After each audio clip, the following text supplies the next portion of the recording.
салалар бойынша бизнес жоспарлау. 5-ші тақырып. Ұйымның кәсіпкерлік ортасын талдау. Маркетинг жоспары. 1. Ұйымның іскерлік ортасын талдау. Нарықты зерттеу шеңберінде нарықты сегменттеу жүзеге асырылады. Компания өнімінің нарықтарының көлемі мен сыйымдылығы анықталады.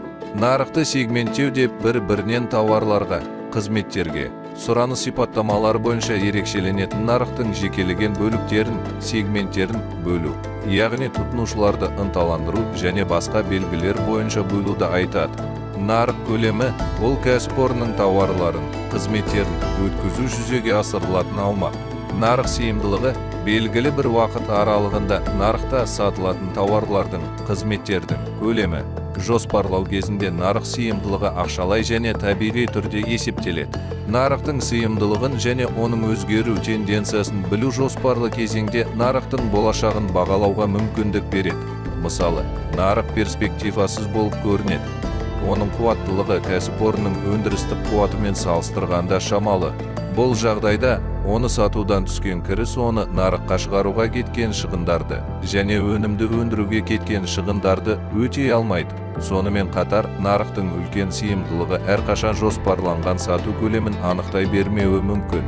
Бұл жағдайда бәсекелестіктің ауырлығын, тұтынушылардың бәсекелестердің өнімдеріне қанағаттану дәрежесін және нарықтың даму мүмкіндігін анықтайтын басқа факторларды ескеру қажет. Әртүрлі өнімдер үшін нарық сыйымдылығын есептеу әдістері әртүрлі. Тұтыну тауарлары нарығының сыйымдылығын анықтау кезінде тұтынушылық сұранысты қалыптастыратын факторлар талданады. Бұл келесі факторларды қамтуы мүмкін. 1. Облыстағы халықтың саны мен жыныс жас құрылымы. 2. Халықтың табыс деңгейі мен тұтыну шығыстарының құрылымы. 3. Еңбекақы төлеу саласындағы саясат.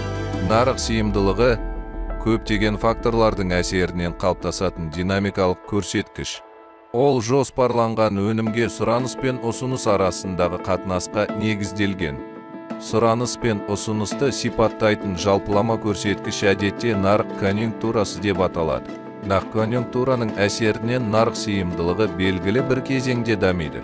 Тауар нарығының конъюнктурасын білу оның жай-күйін анықтауға ғана емес, сонымен қатар жоспарлау кезінде ықтимал өткізу көлемін болжау үшін қажетті шарт болып табылатын одан әрі даму сипатын болжауға мүмкіндік береді.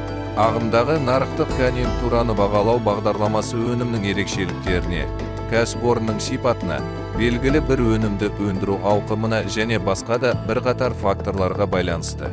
Нарық конъюнктурасын зерттеудің кешенді тәсілі әртүрлі. Бір-бірін толықтыратын ақпарат көздерін пайдалануды, талдау мен болжаудың әртүрлі әдістерінің комбинациясын қолдануды көздейді. Ақпаратты жинау және талдау үшін келесі әдістер жиі қолданылады. 1. Бақылау. 2. Сауалнама. 3. Эксперимент. 4.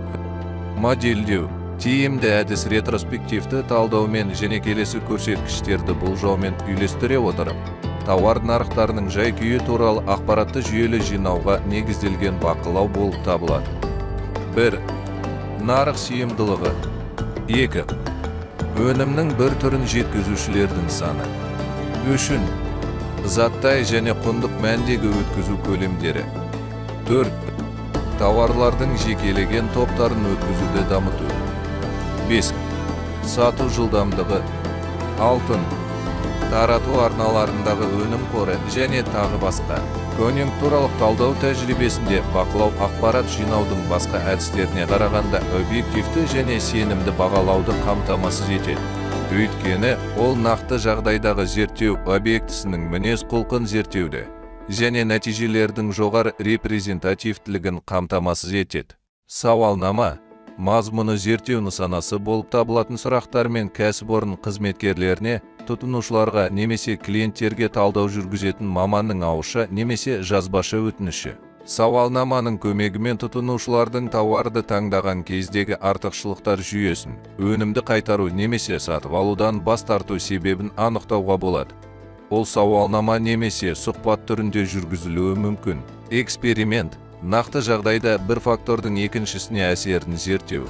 Ол нарықты талдау кезінде әртүрлі факторлардың әсерін жеке бақылау мүмкіндігін, жағдайлардың шынайылығын және бөгде факторларды бақылауды қамтамасыз етеді. Бұл бөлімде барлық қолжетімді өнім тапсырыстары тізімі берілген. Басқа нәрселермен қатар мұнда: 1. Өнімнің қызметтердің нарықта қаншалықты тез орнығатынын талдайды. Оны одан әрі кеңейту мүмкіндігін негіздейді. 2. Нарықтың кеңеюіне әсер ететін негізгі факторлар бағаланады. Мысалы, саланың, аймақтың, әлеуметтік-экономикалық аймақтық және федералдық саясаттың даму тенденциялары, бәсекелестіктің құрылуы және тағы басқа. 3. Негізгі бәсекелестер бақыланады және бағаланады. Бәсекелестің және бизнес жоспарды құрастырушының күшті және әлсіз жақтары өндірілген тауарлар мен қызметтердің бәсекеге қабілеттілігі бөліктеліп талданады. 4. Өндірілген тауарлар мен қызметтердің артықшылықтарын бағалау негізінде нақты және ақшалай түрде өткізудің ықтимал көлемі анықталады. 2. Маркетинг жоспары. Маркетинг жоғары пайда алу мақсатында нарықты және нақты тұтынушылардың сұраныстарын жан-жақты зерделеу негізінде тауарларды әзірлеу, өндіру және өткізу және қызметтерді көрсету бойынша компанияның қызметін ұйымдастыру жүйесі. Маркетингтегі ең бастысы қосарлы және қосымша көзқарас.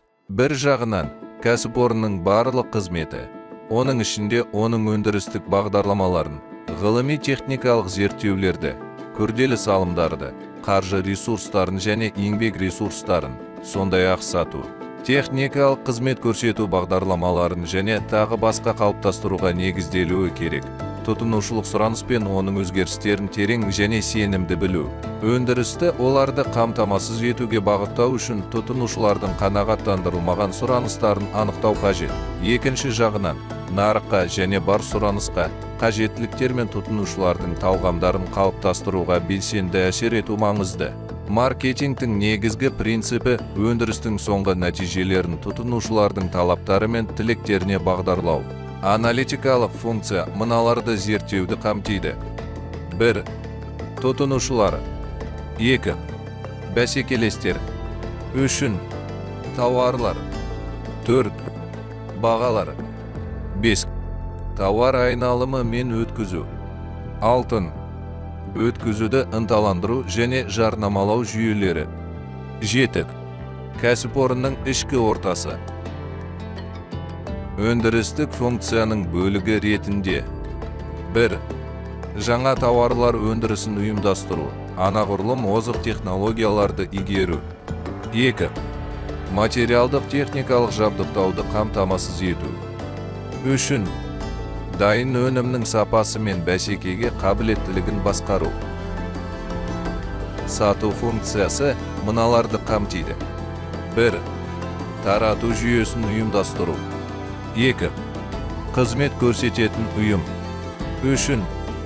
Сұранысты қалыптастыру және өткізуді ынталандыру жүйесін ұйымдастыру. 4. Мақсатты тауар саясатын жүргізу. 5. Баға саясатын жүргізу. Маркетингте басқару және бақылау функциясы үлкен мәнге ие, ол мынаны білдіреді. 1. Кәсіпорында стратегиялық және операциялық жоспарлауды ұйымдастыру. 2. Команданы басқаруды ақпараттық қамтамасыз ету. 3. Кәсіпорында байланыс жүйесін ұйымдастыру. 4. Маркетингтік бақылауды ұйымдастыру, кері байланыс, ситуациялық талдау. Аналитикалық функция келесі міндеттерді шешетін маркетингтік зерттеулер жүйесі болып табылады. Маркетингке қатысты мәселелер бойынша мәліметтерді жүйелі жинау, тіркеу және талдау. Маркетингтік зерттеулер маркетинг қызметінің барлық аспектілері бойынша шешім қабылдаумен байланысты. Бұл зерттеулер мен олардың негізінде қабылданған шешімдер бизнес жоспардың сәйкес бөлімінде маркетинг жоспарында көрсетіледі. Бұл бөлімде жоспардың негізгі элементтері шығарылатын өнімдер, нарықтар, әртүрлі салалардың дамуы бойынша түсіндіріледі.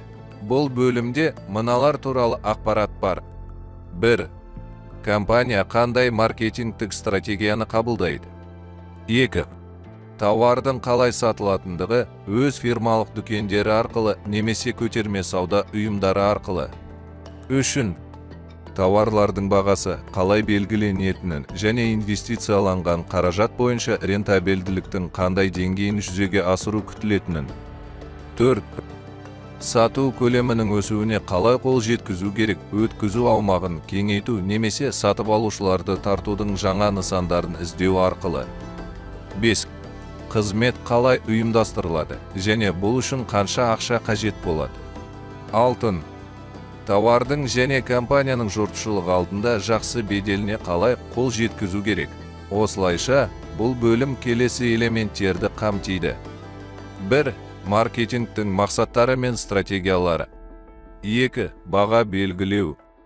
3. Тауарларды бөлу схемасы. 4. Өткізуді ынталандыру әдістері. 5. Тұтынушыларға сатудан кейінгі қызмет көрсетуді ұйымдастыру. 6. Жарнама. 7. Кәсіпорын және өнім туралы қоғамдық пікірді қалыптастыру. 8. Маркетингтік бюджет. 9. Маркетингтік бақылау.